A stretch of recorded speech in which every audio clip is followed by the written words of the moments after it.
There are some that say the Toronto Blue Jays may be a little ahead of schedule, and that's very possible as they are right in the mix. They're right in the mix. They're 100-1 to win the World Series. They're 50-1 to win, and that's not a bad bet. 50-1.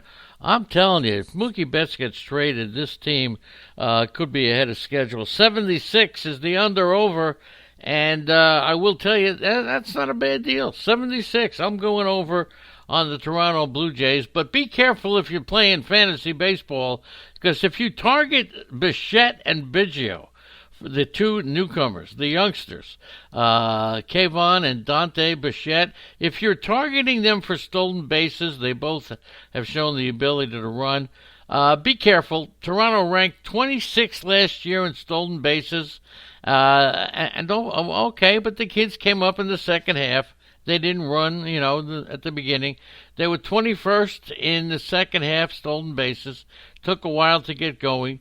In August and September, they were 24th and 18th. So, but don't count on them to steal a ton of bases, okay? You got that? Just don't do it. Okay, the Toronto Blue Jays, interesting team. No question, interesting team. And let's see what they got on this ball club for fantasy purposes. Over at first base for the Blue Jays, I got to tell you, that's a tough one. That's a tough one. We're starting off with a tough one at first base for Toronto. I'm going to give it to Travis Shaw. Could you give it to Travis Shaw? Could you give it to Rowdy Tellez?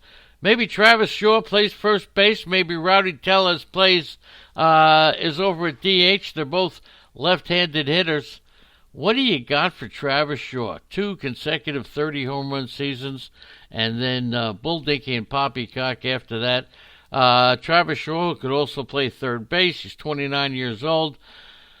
Oh, what a terrible year last year, hitting under 200. He's going to hit about 230. He'll hit you the 20 home runs. He took an unbelievable step backward.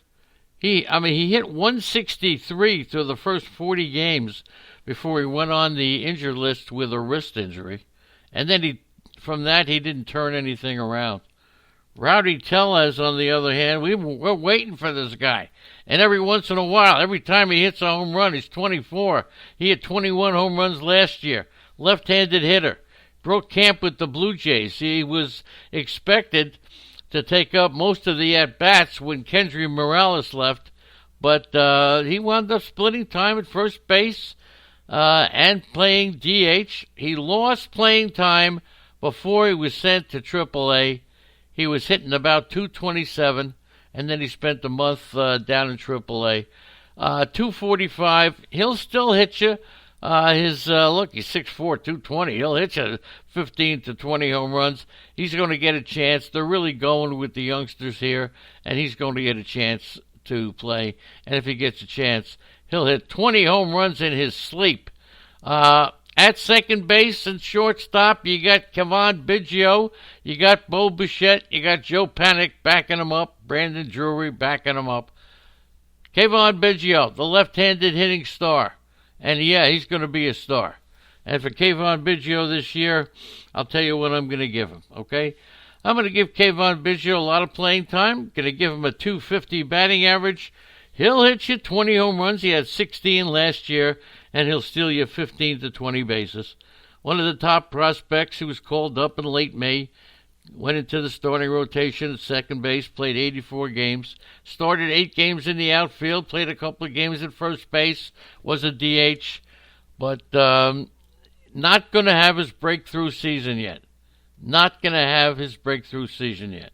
As far as Bichette goes, he is one of, I think, 4 or 5 players who have ever hit multiple home runs in the same game off Clayton Kershaw.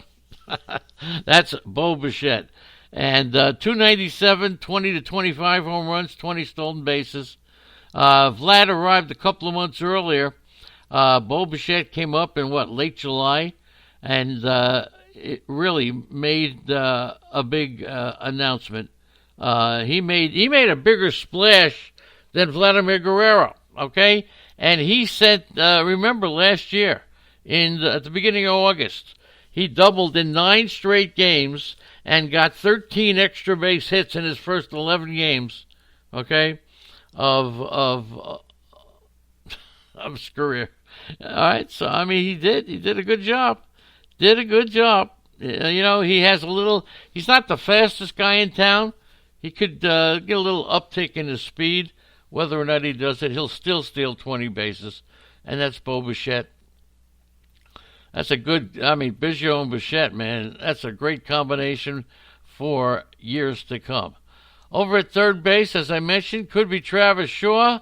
But you know, you got to say it's going to be Vladimir Guerrero. Are they going to put Guerrero at first base? And what do we say for Vlad? All of a sudden, you know, the expectations for Vladimir Guerrero were so high that there was nothing he could do to equal the expectations that many had on Vladimir Guerrero. So let's give Vladimir Guerrero a 285 to 90 batting average. Let's give him 25 to 30 home runs, 90 RBIs, 6'2", 250. Okay, he had no oblique injury in the spring. Remember, all right, the hype that surrounded him. I don't know if there was any other player other than maybe Greg Jeffries. All right, so very unfair. No matter what he did, he absolutely could not have met the hype. He enjoyed a stretch from late July to late August where he was one of baseball's top hitters, okay? But he won't come as a discount. A rookie is a rookie is a rookie. Prime example right here, 20-year-old Vlad Guerrero. He'll produce 290, 295, 25 to 30 home runs. That's not terrible in anybody's league. But your chances are you're going to overpay. There's always going to be somebody out there that's going to love Vlad a little bit more than you. So just when you go into a draft, you can't really focus and say, well, I'm getting Vlad, because you just don't know. There's going to be somebody. I remember when Ruben Sierra came up, and Erwin and I thought, oh, we're going to get Vlad. We couldn't. Somebody was locked in on Ruben Sierra. All right, it was the babies, if you remember that. Lourdes Gurriel. I love this kid when I saw him in the Arizona Fall League. When I saw him playing shortstop, I said to Andy, you know, he looks a little too big for it to be a shortstop. And then I saw him hit a ball so far that they still couldn't find it in Arizona over the left field walls. 26 years old. He was on the injured list last year. He could be overseen like Vlad with all the overhype and Biggio and Bichette. You may lose this kid. He'll hit you 280, 25 home runs and 10 stolen bases. That's not so bad.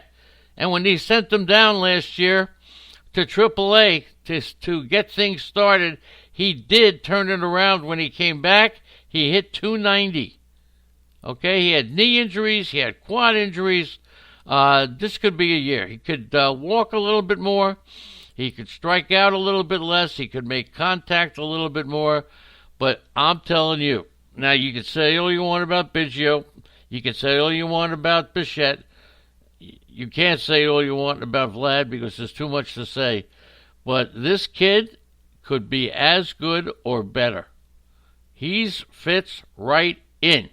Don't think he's the odd man out of the top three. And this Toronto team is really setting themselves up. The question is it too soon to say this is the year? Okay? Teoscar Hernandez in the outfield. And don't forget this name. Etch this name in your kitchen table. Anthony Alford. Okay? We're going to give you a little bit of Hernandez. Teoscar, who defensively is not exactly the greatest player in town. And that could be his undoing. He's going to have to play a decent center field to keep his job. That's why Alfred's somebody I'm looking at. He's 27, okay? And he strikes out like 32%. That's too much. He does damage. He's got a great exit velocity. It's 85th percentile. He's got tremendous sprint speed. So I'm telling you, 240, 25 home runs, and 10 stolen bases for this guy. Now, last year he had 230, had 6 steals, but I'm telling you, his sprint speed is up there. His power is real. The only problem is, gee whiz, his defense is awful. Now, people have totally forgotten about Anthony Alford, and I can't tell you he's going to be a star, but at 25, he's had injuries, and when he has the chance to play, he hasn't really done very much. He failed to produce. He had some playing time in September. He had about a $180, struck out much too much. But watch Anthony Alford in the spring. All it takes sometimes is one good game, maybe even just one at bat, and all of a sudden the player will turn it around. Okay? So there's Toronto's, that's the Blue Jays in their outfield. Don't forget Randall Grichuk. Holy cow, 25 home runs in his sleep. Very unheralded, Randall Grichuk. Nobody really takes him very seriously. He is, talk about getting lost in the crowd. He is lost in the crowd. But Grichuk is a very draftable player. And I see in our mock draft, he was not taken seriously. He'll hit you at 240. He'll get you 25 home runs. He does it every year. He was an everyday player last year for the first time. And that's when his rate stats dropped across the board. He just a little bit below. His walk and strikeout rates were normal. His average exit velocity dropped. Barrel hits dropped. Lowest BABIP of his career. But you can't discount anybody who can hit you 30 home runs. And Grichuk is a guy. So go, once again, as you're seeing, if you're listening to all these previews, every team's got 3, 4, 5 guys who can hit you 20 to 25 home runs. So just hang on. Tier those players. Make a list of all the players capable of hitting up to 25 home runs. And believe me, all the stats are the same. All the stats are the same. So pick one. And if Grichuk's the one, you'll be in good shape. Moving right along with the world champion of the future Toronto Blue Jays. This is a pitching staff. I'm not even talking about Derek Fisher, and they got Brandon Drury on the bench, Billy McKinley. I'll tell you something that's not bad. Danny Jansen, the catcher, mediocre catcher, nothing special to talk about. Reese McGuire, left-handed hitter to back him up. But, Danny Jansen will hit you 235, get you a couple of home runs. The pitching staff is, forget about it, totally changed. Hyun-Jin Ryu, Tanner Roark, Chase Anderson, Matt Schumacher. Holy cow. What can you say? Hyun-Jin Ryu, we all know he was the best pitcher in baseball last year, beginning of the year. Now he goes on to the American League. Yeah, Tanner Roark, American League. All these pitchers coming from the National League, you take the position first that maybe, a National League pitcher going to the American League, down a tick, right? Down a tick. So let's say for Tanner Roark, who used to be one of my favorite sleepers, for Tanner Roark, as an example, I'll give you for Tanner Roark, a 4 ERA, maybe 4.1, a 1.35 whip, 100. There's nothing, these Toronto pitchers, and even Ryu, you can't go chasing after them. If they fall into your lap, you got to sit and wait. Hopefully, the draft will be over. Anytime you go into an auction draft, you got to wait. You got to sit and wait and play the draft. Do the plus minus. You'll learn about that later when you read the control, when you hear the control of the draft. And hopefully the dollar values will come down. These are the pitchers that you take in the second half of your draft. Let them fall into your lap. If you take one, what you're going to do with each and every one of these Toronto pitchers is you're going to hope that they don't hurt you. That's it. Ken Giles is the closer. No question about it. Now, are there any more Toronto Blue Jays in the farms? Yes, they will be. And Nate Pearson, the big 6'6", 245, 23 years old, one of the top pitching prospects in baseball. He's got the 100-mile-an-hour fastball.